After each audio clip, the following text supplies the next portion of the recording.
cette visite virtuelle, nous sommes aujourd'hui à Dijon. Nous faisons une visite de l'entreprise Atoll Conseil et Développement. Je suis avec son directeur général, monsieur Porchereau.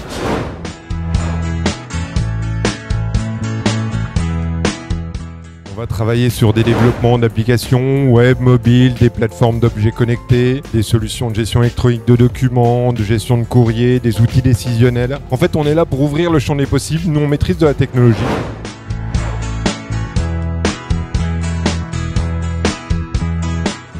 Moi, mon rôle de facilitateur technico-fonctionnel, c'est d'être entre l'équipe de développement et l'équipe métier, donc l'équipe client. En l'occurrence, moi je travaille avec des clients agricoles. Mon rôle, c'est de vulgariser, on va dire, le métier agricole et de le transformer en un vocabulaire numérique pour que les développeurs sachent quels sont les objectifs, ce qu'ils doivent faire.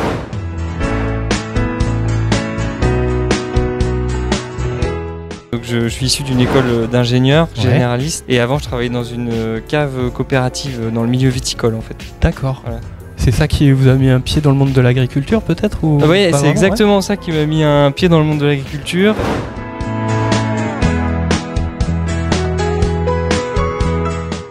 Le but quand on est chef de projet, c'est de mener le projet de A à Z, d'avoir une équipe que l'on encadre tous les jours, d'aussi assurer bien entendu la communication, les relations avec le client pour s'assurer que tout est bien compris et de la part de l'équipe de développement et de la part du client.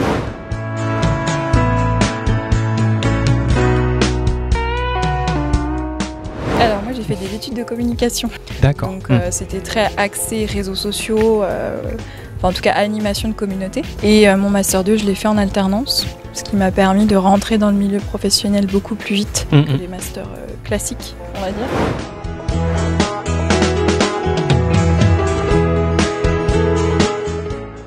Ça consiste tout simplement à trouver une solution, problème qui va être donné par un client et de ce problème en fait retraduire ça en code pour ensuite produire une fonctionnalité et une solution afin qu'on règle un problème.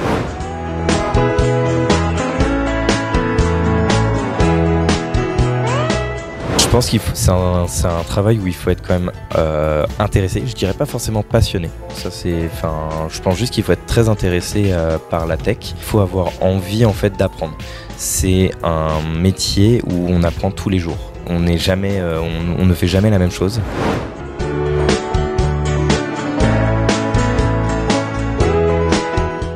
Je travaille au sein du service ressources humaines. Le service RH, en quoi ça consiste? C'est surtout une fonction support.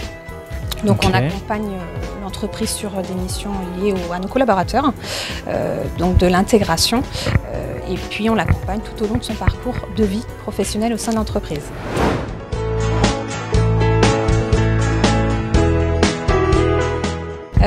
Alors j'ai fait une formation universitaire, j'ai un master en ressources humaines. Il y a différents parcours de formation, ça peut être des études plutôt courtes, plutôt longues.